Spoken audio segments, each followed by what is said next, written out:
Well, what a morning it's been so far. I've been out for about 2 hours and it's done nothing but rain, and I mean really heavy rain in that time. And at first I was trying to juggle the video camera and the stills camera, but it's just impossible.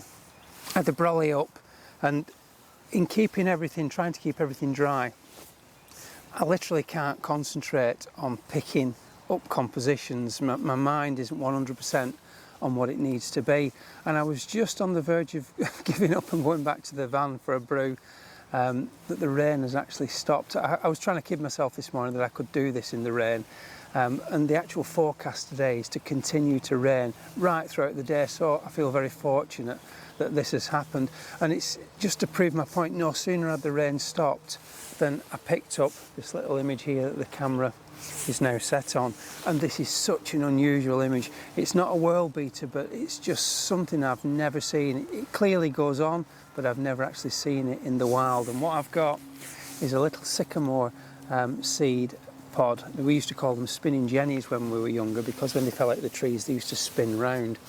And it's landed on this trunk, this fallen trunk behind me, and the seed has started to germinate. And what's happened is that the seed pod is still attached to the leaves. The leaves will be bursting out very soon, and then the pod will drop off. So I've caught it at such a special moment. So I'll get the camera over here now and I'll show you the shots that I've got lined up. So there we have it, the little seed pod. What an amazing find, just growing all on its own. A new tree about to embark on its life. Whether it will survive for very long on the host, which is a tree itself, is to be seen.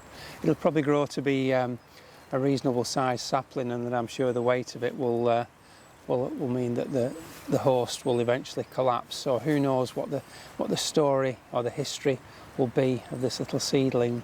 Not the best place to land, but it's done well so far to get to this point. Many seeds don't actually germinate, so really nice little find.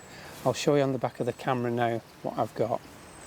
So I've got the macro lens, a 120mm macro, and I've positioned it really low down so you get this lovely intimate view. The background has not been easy. I would have preferred a more uniform background, but you get what you get with these sort of things.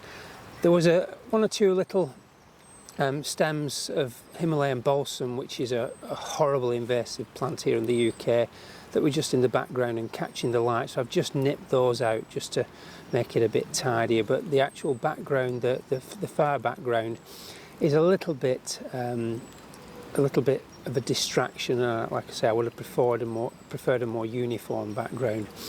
So in order to make the background as soft as possible, I've actually selected quite a wide aperture. I didn't go to f4, that would have been just too difficult to maintain depth of field. I've actually gone to f5.6, and what I've done is a focus stack. As I've discussed before with focus stacking, I just move the focusing points around the actual subject until I've got all the points in sharp focus, and 5.6 will allow me to have a reasonable overlap. Had I chosen f4, the overlaps between each frame would have been too difficult to stitch together.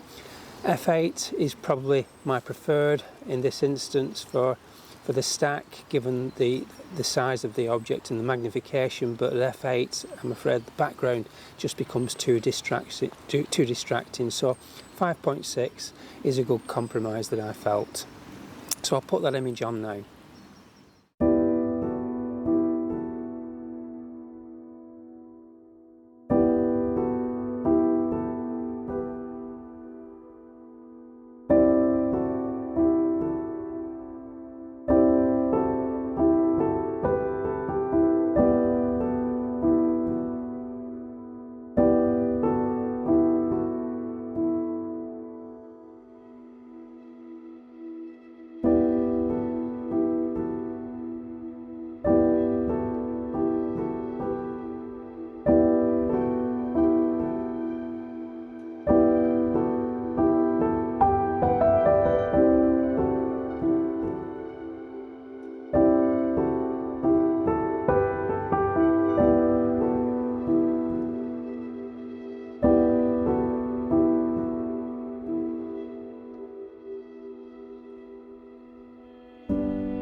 I've been watching this muddy puddle for a few minutes, and there's some lovely reflections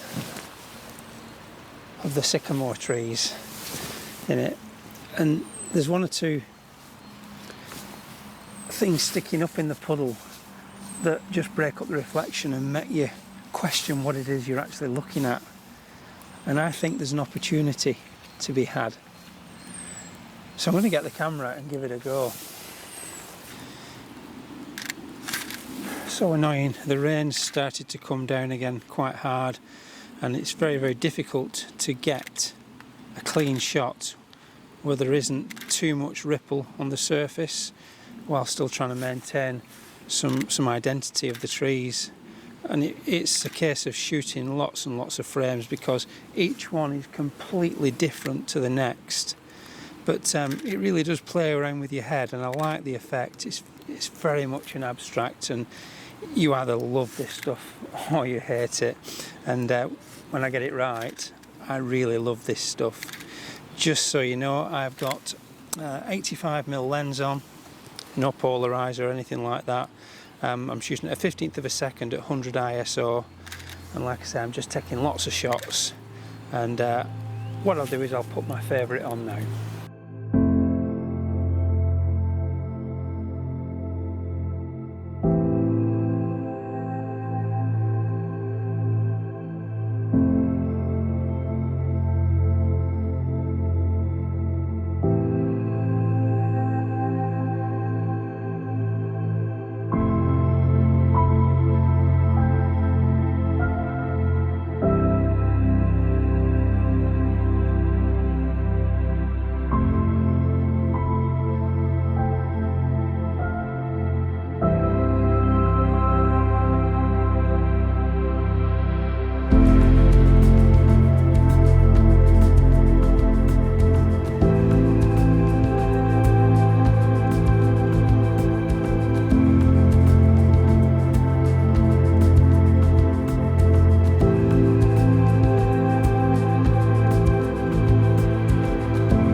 I sort of promised myself today that I wouldn't do another floor image because I seem to be doing them every week, but when the conditions are against you, it's raining again, and I think it's probably going to come in harder in the not too distant future. Then why restrict yourself when you could be shooting something? And that's exactly what I've found here, something to have a go at. So I'm not going to waste another minute. I'm going to get the camera out before this rain gets any heavier.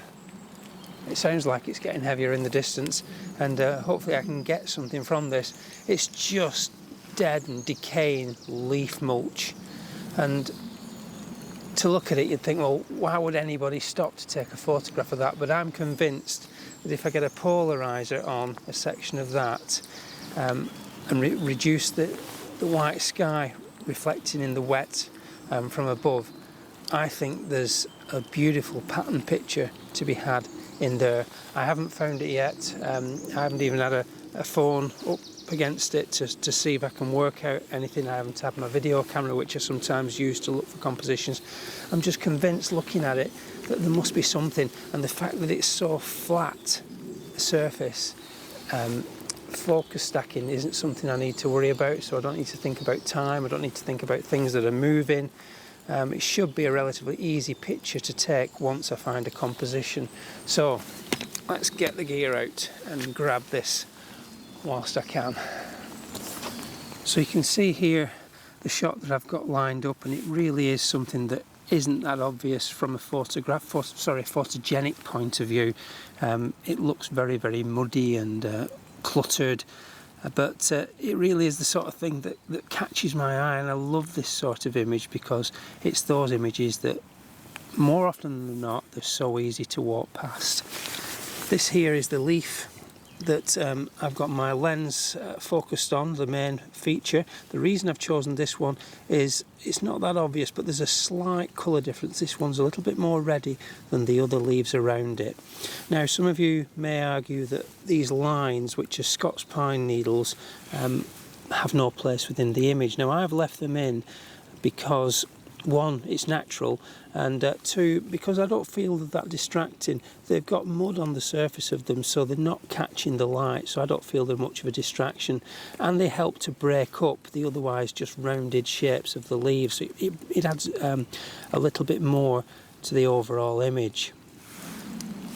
Well, I'm really pleased with how this is looking on the back of the camera. It's actually far better than what I imagined. I couldn't get rid of the reflection as it turned out, but as luck would have it, I really like it the way it is, because the reflected surfaces are really picking up all the details of the undulations on the surface of the, let's call it a pond. I did try my umbrella and I managed to shield the light off the surface, but in all honesty, it just didn't look anywhere near as good as what it does like that. So I'm just going to go with a straight shot, f16, 1 1/3 seconds at 100 ISO, just a straight shot, no focus stacking,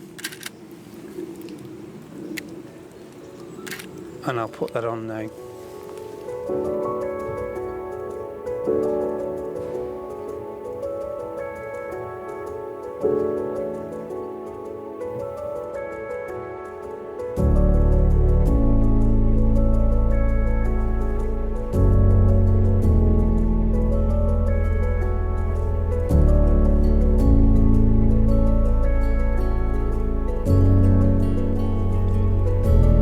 Thank you all so much for watching today's video.